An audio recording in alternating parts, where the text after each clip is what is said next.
الرحمن الرحیم الحمد للہ الذی ہدانا لہذا وما كنا لنهتدی لولا ان ہدانا اللہ لقد جاءت رسل ربنا بالحق ثم الصلاة والسلام والتحیۃ والإکرام على الرسول المصدق والمصطفى الأمجد أبي القاسم المصطفى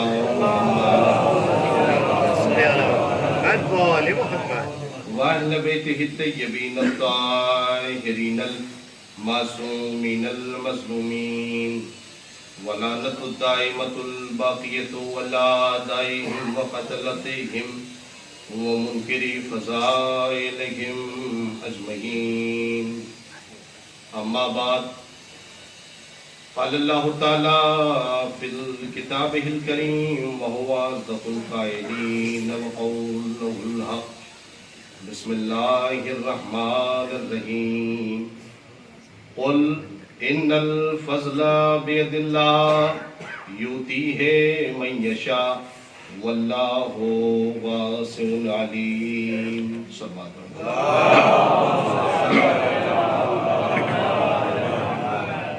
آپ تمام مومنین کی خدمت میں التماس ہے کہ ایک مرتبہ سورہ الحمد اور 3 مرتبہ سورہ اخلاص کا تلاوت فرما کے سید محمد یعقوب رضوی ابن سید محمد موسیٰ علیہ السلام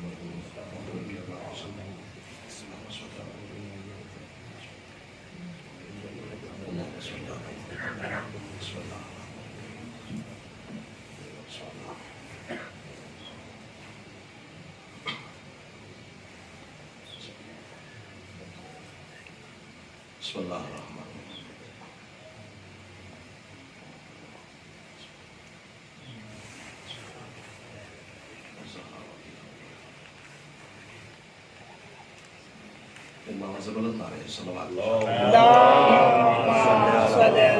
محمد وآل محمد. ایک سلوات سب مل جل کے ہوتے ہیں.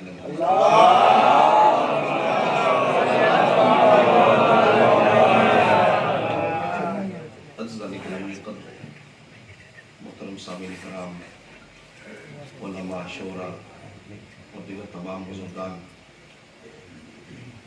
میں نے قرآن کریم کی بہت ہی مشہور و معروف آیت کو عنوان کلام قرار دیا ہے. یہ آیت متعلق ہے بافضیلت افراد سے. قدرت آواز دے رہی ہے کہ اے نبی، آپ لوگوں سے کہہ دیجئے کہ عزتیں اللہ کے ہاتھ میں ہیں، بلندیاں اللہ کے ہاتھ میں ہیں. قل ان الفضل بید اللہ یؤتیہ من یشاء. اور اللہ جسے چاہتا ہے عظمتوں سے نوازتا ہے، جسے چاہتا ہے بلندیاں عطا کرتا ہے.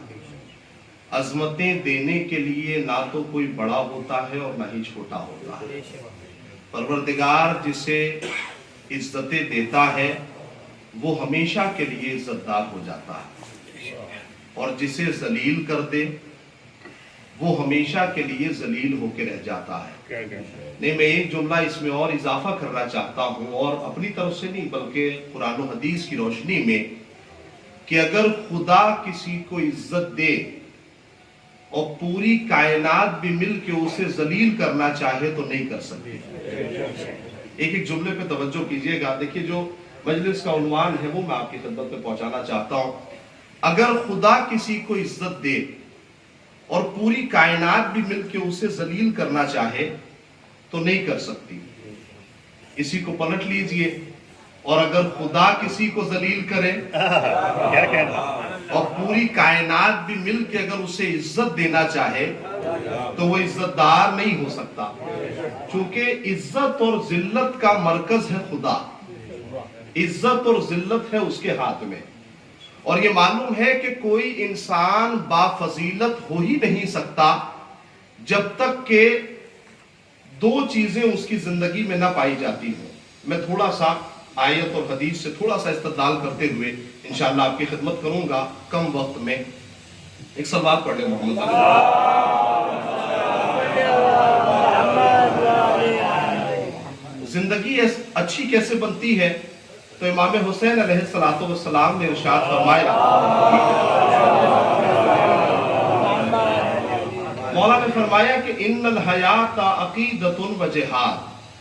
زندگی دو چیزوں کا نام ہے، حیات دو چیزوں کا نام ہے. ایک تو زندگی میں عقیدہ مضبوط ہو اور دوسرے عقیدے سے آخری حد تک جہاد کرتے رہیں. میرے عزیزوں، اگر دونوں بات کو آپس میں ملا دیا جائے، معصوم کے کہنے کے مطابق، امام حسین کے کہنے کے مطابق کہ زندگی دو چیزوں کا نام ہے، ایک تو عقیدہ مضبوط ہو، دوسرے عقیدے سے آخری لمحے تک جہاد ہوتا رہے. آئیے ذرا مولا کائنات سے پوچھا جائے کہ خوبصورت زندگی کہتے کسے ہیں؟ زندگی ہے کیا؟ عقیدہ تو آپ سنیں گے انشاءاللہ. زندگی ہے کیا؟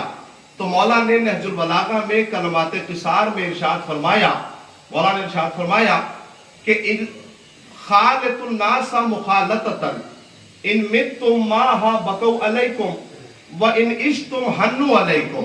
مولا نے کہا کہ لوگوں کے درمیان اس طریقے سے زندگی گزارو، نہیں بلکہ ایسے شیر و شکر ہو جاؤ کہ جب تک تم دنیا میں رہو لوگ تمہاری زیارت کے مشتاق رہیں. یہ ہے زندگی، یہ ہے زندگی کہ جب تک تم دنیا میں رہو. ابھی آپ جو ہے وہ ہمارے ناظم سے آپ ملاحظہ کر رہے تھے مرحوم کی زندگی کو، تو میں چاہتا ہوں کہ زندگی اور عقیدے کو سمیٹ کے آپ کی خدمت میں عرض کیا جائے. تو کہا اچھی زندگی کسے کہتے ہیں؟ تو مولا نے کہا کہ جب تک تم دنیا میں رہو لوگ تمہاری زیارت کے مشتاق رہیں، اور جب تم دنیا سے اٹھ جاؤ تو لوگ تم پہ رونے پہ مجبور ہوں، لوگ تم پہ گریہ کرنے پہ مجبور ہوں کہ بڑا اچھا انسان تھا، بڑا اچھا آدمی تھا، ہمارے درمیان سے گزر گیا. تو یہ ہے زندگی. مولا نے دو جملوں میں ارشاد فرمایا کہ اسے کہا جاتا ہے زندگی.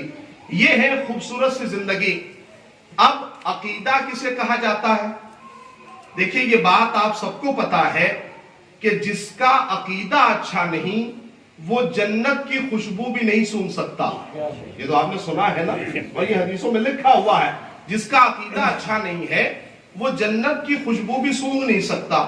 لیکن یہ ایک ایسا مفہوم ہے جو واضح نہیں ہے لوگوں کے درمیان کہ عقیدہ کہا کسے جاتا ہے، عقیدہ ہے کیا. جو لوگ پڑھے لکھے افراد ہیں وہ میرے ساتھ آئیں گے انشاءاللہ. عقیدہ کہتے کسے ہیں؟ تو میں بالکل فائن ڈیفائن کر کے آپ کی خدمت میں بیان کرنا چاہتا ہوں. عقیدے کا مطلب ہے کہ اللہ ایک ہے، یہ عقیدہ. توجہ فرماتے رہیے گا. اللہ ایک ہے یہ عقیدہ. سرکار ختمی مرتبت آخری رسول ہے یہ عقیدہ. قرآن آخری کتاب ہے یہ عقیدہ. توجہ فرماتے رہیے گا. حضرت علی خلیفہ بلا فصل ہے یہ عقیدہ. آنسو ذریعہ نجات ہے یہ عقیدہ. محبت اہل بیت ما حصل حیات ہے یہ عقیدہ. اب میں تھوڑا سا گفتگو، چکے جو ہمارے ناظم تھے جو نظامت فرما رہے تھے انہوں نے 4 مصرے سنائے شروع میں، اور میں رستے میں اسی پس و پیش میں تھا کہ گفتگو کس حوالے سے کی جائے، کس حوالے سے مومنین کی خدمت کی جائے. تو جہاں تک میرے ذہن نے کام کیا اور جو مرحوم کی زندگی سے عکس کرتا ہوا، چونکہ مجلس چہلم ہے تو میں نے مجلس کا عنوان ہی بنا لیا کہ آنسو ذریعہ نجات. اب اگر آپ حضرات سننا پسند فرمائیں گے تو میں اس حوالے سے آپ کی خدمت کروں گا. آنسو ذریعہ نجات ہے، یہ ہے مجلس کا عنوان. تو میں نے کہا کہ زندگی اور زندگی میں عقیدے کا ہونا، ٹھیک ہے، تو ہمارا عقیدہ یہ بھی ہے کہ آنسو جو ہے وہ ذریعہ نجات ہے. دیکھیے انسان، میں بعد میں کہتا ہوں کہ اپنی زندگی سے پہچانا جاتا ہے. جب آپ کسی سے ملیں گے نا، ملاقات کریں گے، تو سب سے پہلے انسان کی معرفت جس چیز سے ہوتی ہے وہ ہے اس کی آنکھیں. یعنی انسان، میں جملے کو پلٹ کے کہوں کہ انسان اپنی آنکھوں سے پہچانا جاتا ہے. انسان اپنی آنکھوں میں چھپا ہوتا ہے. انسان کی زندگی اس کی آنکھوں میں پوشیدہ ہوتی ہے. اور میرے عزیزوں، پیغمبر اکرم نے بھی جناب ابو ذر غفاری کو جو نصیحت کی ہے اس میں یہ کہا ہے کہ ابو ذر جن آنکھوں میں پانی نہیں ہوتا وہ آنکھیں اللہ سے بہت دور چلی جاتی ہیں. لیکن جملے کو توجہ کریے گا. جن آنکھوں میں پانی نہیں ہوتا وہ آنکھیں اللہ سے بہت دور چلی جاتی ہیں. جن آنکھوں میں پانی نہیں ہوتا ان آنکھوں کو میں پسند نہیں کرتا. میں ساری روایتیں اور ساری آیتوں کو دیکھ کے آپ کی خدمت کرنا چاہ رہا ہوں. اور ساتھ ہی ساتھ قرآن میں لکھا ہوا ہے, توجہ سنیے گا, چونکہ روایت کو آیت کا جامع بھی پہنا دو. قرآن میں لکھا ہوا ہے کہ بندوں کی دو صفتیں اللہ کو بہت پسند ہیں, ایک سجدہ دوسرے گریہ. یہ بندوں کی دو صفتیں اللہ بہت پسند کرتا ہے, ایک سجدہ ہے دوسرے گریہ ہے. ایک چھوٹا سا سوال کروں آپ سے تاکہ اپنی بات کو آگے بڑھا سکوں. سوال یہ ہے کہ بندے اللہ سے جلدی راضی ہوتے ہیں یا اللہ بندوں سے جلدی راضی ہوتا ہے؟ کون سی بات؟ تو ہر صاحب عقل یہی کہے گا کہ بندے تو دن بھر اللہ سے راضی رہتے ہیں, ہر بات پہ راضی رہتے ہیں, لیکن کمال بندگی تو تب ہے کہ اللہ کہے کہ میں اس سے راضی ہوں. کمال بندگی تو تب ہے نا جب خدا کہے کہ میں اس سے راضی ہوں. لیکن میرے عزیزوں معاملہ الٹا ہے. ہم اور آپ یہ سمجھتے ہیں کہ بندے اللہ سے دن بھر راضی رہتے ہیں, اللہ بندوں سے بہت دیر میں راضی ہوتا. لیکن معاملہ الٹا ہے. ہم اللہ سے دیر میں راضی ہوتے ہیں, وہ ہم سے بہت جلدی راضی ہوتا ہے. اور مطلب کیا ہے؟ خود دعائے کمیل کا فقرہ اٹھا کے پڑھئے نا, یا سری الرضا, یا سری الرضا, اے بہت جلدی راضی ہو جانے والے, اے بہت جلدی راضی ہو جانے والے. دیکھیں مجلس کے ماحول میں آئیے گا تو لطف آئے گا. اے بہت جلدی راضی ہو جانے والے. میرے عزیزوں نقطے کی بات یہ ہے کہ بندوں کی دو صفتیں اللہ کو بہت پسند ہیں, ایک سجدہ دوسرے گریہ. اللہ بندوں سے اتنا جلدی راضی ہوتا ہے, اتنا جلدی راضی ہوتا ہے کہ کبھی ایک معمولی سے سجدے پہ راضی ہے, کبھی آنسوؤں کے دو قطروں پہ راضی ہے. صلوات پڑھیں محمد والے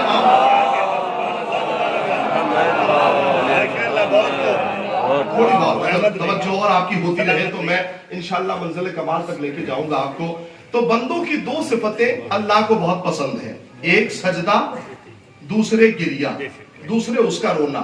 میں نے کیوں کہا کہ انسان آنکھوں میں چھپا ہوتا ہے, انسان کی زندگی اس کی آنکھوں میں پوشیدہ ہوتی ہے. مولا نے کہا کہ اگر کوئی بات کرتے ہوئے آنکھوں سے آنکھیں ملا کے بات نہ کرے تو سمجھ لینا کہ اس کے دل میں چور ہے. میں نہیں کہہ رہا, یہ مولا نے کہا کہ اگر کوئی آنکھوں سے آنکھیں ملا کے بات نہ کرے تو اس کے دل میں چور ہے. چونکہ انسان اپنی آنکھوں میں چھپا ہے, انسان کی زندگی اس کی آنکھوں میں پوشیدہ ہوتی ہے. اب ایک جملہ ایسا کہوں جو واقعاً سنہرے حرفوں سے لکھا جانے والا ہے, لیکن میرے عزیزوں سماعت کیجئے گا. میں نے کہا کہ انسان اپنی آنکھوں میں پوشیدہ, انسان اپنی آنکھوں میں چھپا.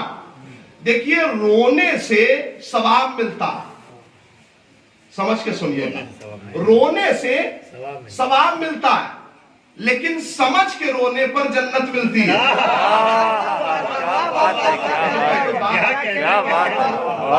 جملے سے ملائیے, رونے سے ثواب ملتا لیکن بغیر معرفت کے, بغیر معرفت کے کہا نہیں, رونے پر ثواب ملتا ہے لیکن سمجھ کے رونے پر جنت ملتی ہے.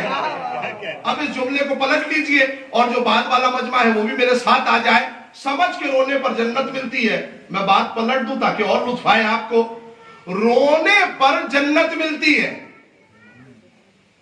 بھئی اب تک تو اتنے سالوں سے آپ مجلس سن رہے ہیں, اب تک تو پہنچ بھی جانا چاہیے تھا. رونے پر جنت ملتی ہے لیکن سمجھ کے رونے پر رومال سیدہ ملتا ہے.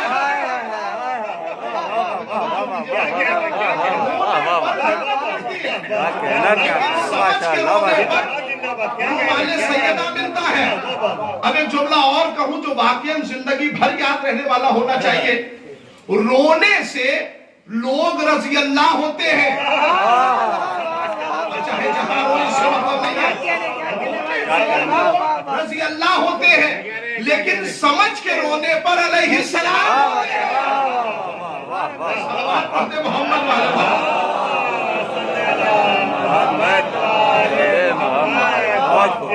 ماشاءاللہ کیا کہنا کیا سلامت رہیے میرے عزیزوں یہ اور بات ہے کہ رونے والے کو رضی اللہ تو لکھا گیا لیکن وہ علیہ السلام نہیں ہو سکا چونکہ اسے پتا ہی نہیں تھا کہ رویا کہاں جاتا ہے.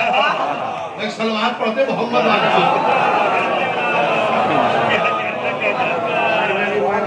متوجہ ہے. چونکہ وقت کی تنگی ہے اور میں چاہتا ہوں جلدی سے اپنی بات کو مکمل کروں اور آپ حضرات اسی اگر دقیق نظری کے ساتھ سنتے رہے تو انشاءاللہ مجلس ایک مکمل ہو جائے گی اور ایک منزل کمال تک جائے گی. میں نے کہا رونے سے ثواب ملتا ہے, سمجھ کے رونے پر جنت ملتی ہے. اسی لیے امام نے کہا کہ اگر کوئی معرفت کے ساتھ آنسو بہاتا ہے, ناظم صاحب اگر کوئی معرفت کے ساتھ آنسو بہاتا ہے تو اس کے آنسو کس کام آتے ہیں اسے آپ ملاحظہ کر لیں. رونے سے رضی اللہ تو ہو سکتے ہیں لیکن علیہ السلام, توجہ کیجئے گا, علیہ السلام نہیں ہو سکتے. میرے عزیزوں کسی بھی ملت میں پہنچنے کے بعد میں نے دریافت کیا اور سوال کیا کہ بھائی یہ بتاؤ حر کی زندگی میں ایک لمحہ بھی ایسا آیا ہو کہ جب اس کی نماز قبول ہوئی ہو, جب اس کا روزہ قبول ہوا ہو, جب اس کے سجدے قبول ہوئے ہو؟ کوئی عالم نہیں کہہ سکتا, کوئی ضمانت نہیں دے سکتا کہ اس کا سجدہ قبول ہو. لیکن میرے عزیزوں شب عاشور بس حسین کے بچوں کے آنسوؤں کو سمجھ گیا تھا کہ ان آنسوؤں کا ذمہ دار میں ہوں. اس آنسوؤں کا سمجھنا اتنا رنگ لایا کہ رومال سیدہ مقدر میں لکھ گیا. محمد والا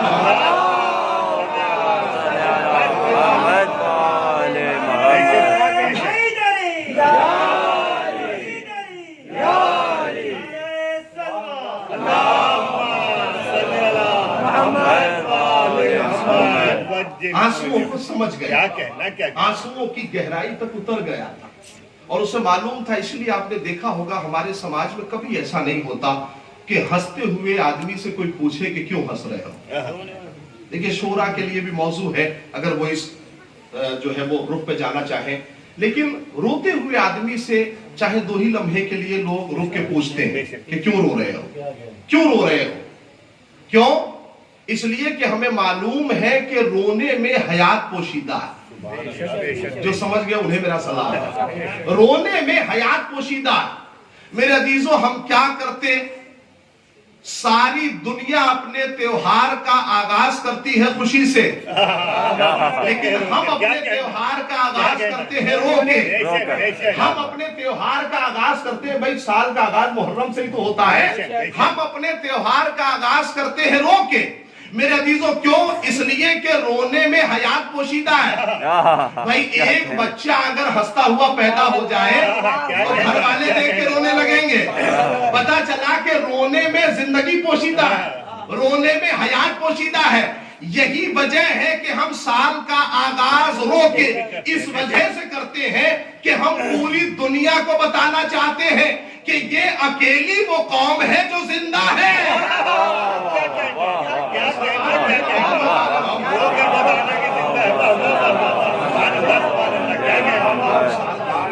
اس لیے روکے کرتے ہیں کہ ہم پوری دنیا کو بتانا چاہتے ہیں کہ ہم اکیلے وہ لوگ ہیں جو زندہ ہیں. اور زندگی کا ثبوت ہے رونا, زندگی کا ثبوت ہے گریا.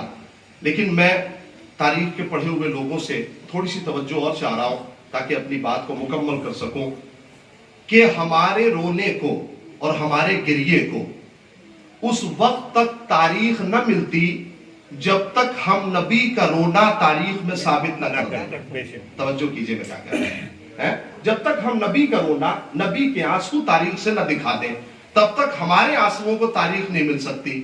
تو آئیے ذرا دکھایا جائے تاریخ میں کہ پیغمبر اکرم کہاں کہاں روئے, پیغمبر نے کہاں کہاں گریا کیا. آنسو ذریعے نجات ہے, اسے ذہنوں میں رکھیے گا. پیغمبر نے کہاں کہاں گریا کیا.